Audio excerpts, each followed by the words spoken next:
নেহা কিছু বলে না, তার চোখে ভয়, কিন্তু পা থামে না। এক অজানা টানে সে এগিয়ে চলে সেই বাড়ির দিকে, যেখানে হয়তো সত্যি কেউ অপেক্ষা করে আছে, অপেক্ষা করে আছে শুধু ওদের জন্য।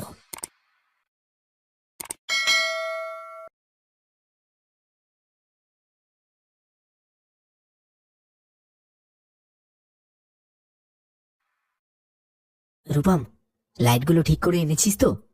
ভিতরে ঢোকার পর যদি ব্যাটারি ফুরিয়ে যায় তাহলে কিন্তু বেজায় মুশকিল হবে। আরে না না, টেনশন কিসের? কাল রাতেই আমার বাবা একদম নতুন ব্যাটারি লাগিয়েছে। চল চল চল, নির্ভয়ে চল।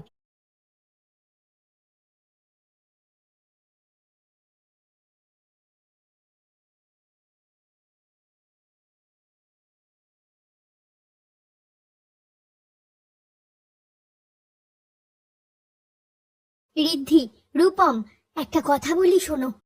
ভেতরে ঢোকার আগে আর একবার ভেবে দেখো, এই জায়গাটা ঠিক স্বাভাবিক নয়।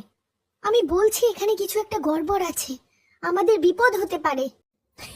আরে এত ভয় পাচ্ছিস কেন? আমরা তিনজন একসাথে আছি না? আরে ভয় পাওয়ার কিছু নেই, চল চল। তারা তিনজন ধীরে ধীরে এগিয়ে এসে দাঁড়ালো সেই অভিশপ্ত ভুতুড়ে বাড়ির সামনে। ঘোর অন্ধকারে চারিদিক নিঝুম, নিস্তব্ধ। আশেপাশে কোনো জনমানবের চিহ্ন নেই, এমনকি ঝিঝি পোকার একটি ডাকও শোনা যাচ্ছে না। তিনজনের চোখে ভয় স্পষ্ট, কারো মুখে কোনো কথা নেই। তারা চারপাশটা ভালো করে তাকিয়ে দেখলো সামনে দুটো তালগাছ মাথা উঁচু করে দাঁড়িয়ে আছে, যেন যেন পাহারাদার। হাওয়ায় গাছের ডাল দুলছে ভয়ঙ্কর ভাবে। এক মুহূর্তে গা ছমছম করে উঠল তাদের।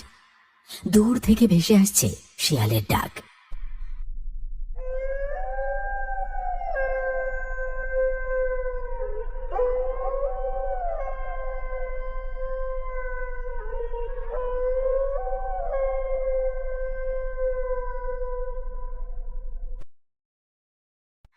বাড়ির সামনে ভাঙা কাঠের গেটটা বাতাসে অল্প অল্প দুলছে। হঠাৎ নেহা ফিসফিস করে বলে ওঠে, ওই, আমার কেমন অস্বস্তি লাগছে। এই জায়গাটায় কিছু একটা গন্ডগোল আছে, আমি সেটা বুঝতে পারছি। আমাদের ভেতরে যাওয়া ঠিক হবে না। নেহা, আমরা ভাবতুম তুই খুব সাহসী, কিন্তু তুই যে একেবারে ভিতর ডিম। তুই আমার সাথে চল, ভিতরে কিছু নেই রে। তিনজন ধীরে ধীরে কাঠের দরজাটা খুলে বাড়ির ভেতরে পা রাখল। মেঝেতে ধুলো জমে আছে, বাতাসে একটা পোড়া কিছুর গন্ধ, পুরনো ছাই, পোড়া কাঠ, আর কিছু একটা পচে যাওয়ার মতো গন্ধ। ঘরের দেয়ালগুলোতে পুরনো সব ছবি, জমিদার পরিবারের স্মৃতি।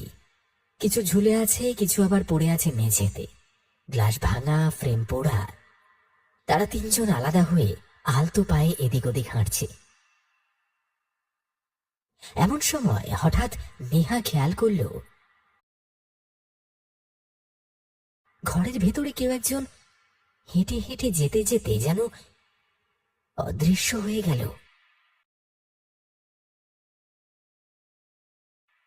ঋদ্ধি, রূপম, আমি কিছু দেখেছি। একটা ছায়া গেল ওই ঘরের দিকে। কই, কোথাও